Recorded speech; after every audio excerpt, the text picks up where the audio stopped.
Okay, you had to recently dispel rumors that you had undergone plastic surgery. You actually experienced your jaw being shattered, in 2013? What did you make of the speculation online? Your mom was even the one that brought it up to you, like, what's going on?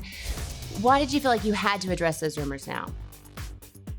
I didn't really. No? I didn't feel it at all. You When my mom told me, I don't really read the internet, so I don't really give a Good for you. Yeah, it was just if that's the direction that it was going, it's maybe it's time to get plastic surgery. You wouldn't get that. Come on. You got a good job, man. Yeah, Oh my God. You're just stirring the pot. No, it was funny. It sucked. I almost died, but we're good. But you're good now. Yeah. Good. That's good to see you in a healthy, happy place. Thank you. What are we doing? We're gonna run for our lives.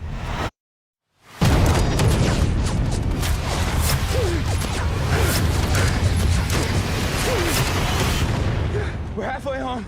Halfway? I'm Chicky Donahue, and I am not supposed to be in Vietnam. What a journey. This is wild. Quite the beer run, I'd say. Now, Zach, this was a film that you fought long and hard for to take on this role. What about Chicky? Were you like, I have got to take on this part? What was so compelling to you? You know, all of it. It's just hard to believe that this was a true story. It seemed so crazy, dangerous, and yet as the character progresses and goes through the Vietnam War, he's really changed. Yeah, and it's also woven really beautifully with this kind of underlying humor that is just Pete's style that he's really, really good at. And I knew he was going to make this something special. So it had everything in my mind that I want to do. Checking all the boxes, right? Yeah. Well, how did this guy check your box of Chicky over here, Pete? Fantastic. Yeah? He was, I keep telling people this, he reminded me of Travolta in Saturday Night Fever. What? Yes. Zach, did you hear that? No. We got it on tape in case you didn't. Because he was it's a flawed character who makes a lot of mistakes, but he's always trying to improve himself, and his heart's in the right place, and he's really, really good looking. And they remind me of each other. Is he? I'm a huge Travolta fan, and he felt like Travolta in this. Yeah, that's really how Chicky is. Those are accolades right there, Zach. Yeah. Take me down the journey of transforming into Chicky. The stash, the accent. Were you staying in accent, out of takes whenever Pete was yelling cut? How did that play out for you? Sort of. It's what's incredible is I thought I was never gonna lose that accent at the end of the movie. I was like, oh, this is never. I'm gonna be talking like this for a long time. In New York. I was like thinking about these interviews, being like, oh, I'm gonna be able to do an accent on it, and it's actually pretty hard. But I had a great dialect coach, Jerome Butler. He's fantastic. Yeah, he's the best. Is he? Yeah, and really within like a week, we were something close to a pretty specific accent. The way Chicky's voice is like iconic. I don't know how to describe it. It's just the real Chicky. The real Chicky. Yeah. Like, it's a larger than life accent, and it's so charming and endearing. Yeah. So I'd like to go over to Vietnam, track down all the boys in the neighborhood, and give them a beer. I could do that. Do what? Bring him beer.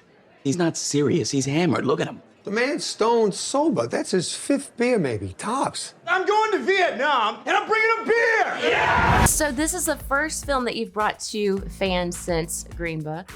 Same writing team? Yeah. Well, no. Well, Brian Curry was on both, and Pete Jones wrote this with us. He came on. I worked with him on Hall Pass a few years ago. Okay. Yes. Well, are we thinking maybe lightning's going to strike twice? Look, you had a dynamic team then for Green Book. You've got Zach in this film. Yeah. You've got Russell Crowe. You've got Bill Murray. Yeah. I mean, that sounds like a trip to award season right there. I don't ever think about that, honestly, and I certainly didn't in this one because it's a war movie. You don't expect. You just want to entertain people. True, but it's based on a true story, Pete. That's always compelling. And it's a phenomenal story.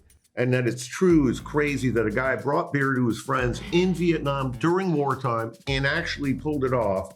Got there, and then the Tet Offensive happens, which is one of the biggest battles of Vietnam. Right. It's you can't make that stuff up. You really can't. I've been on USO tours, and I'm like, I don't know how this guy was able to pull this off, but he did. Yeah. Working with Russell Crowe, Bill Murray, so these are some industry vets, you know, where you having pinch me moments and like a sense of osmosis, like wanting to soak things up from them. What was the experience like, Zach? yeah, definitely.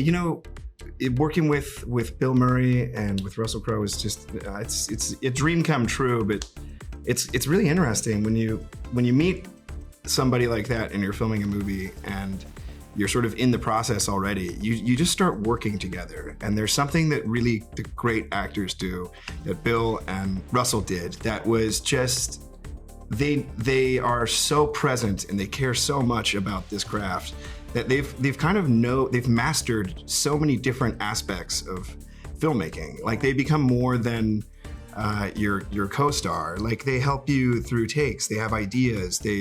They're very aware of their presence on camera, the characters and story, and it's so fun to work with those people. And yeah, like you said, sort of absorb some of the magic. You just feel like that's what I want to be on. So cool. So many pinch me moments.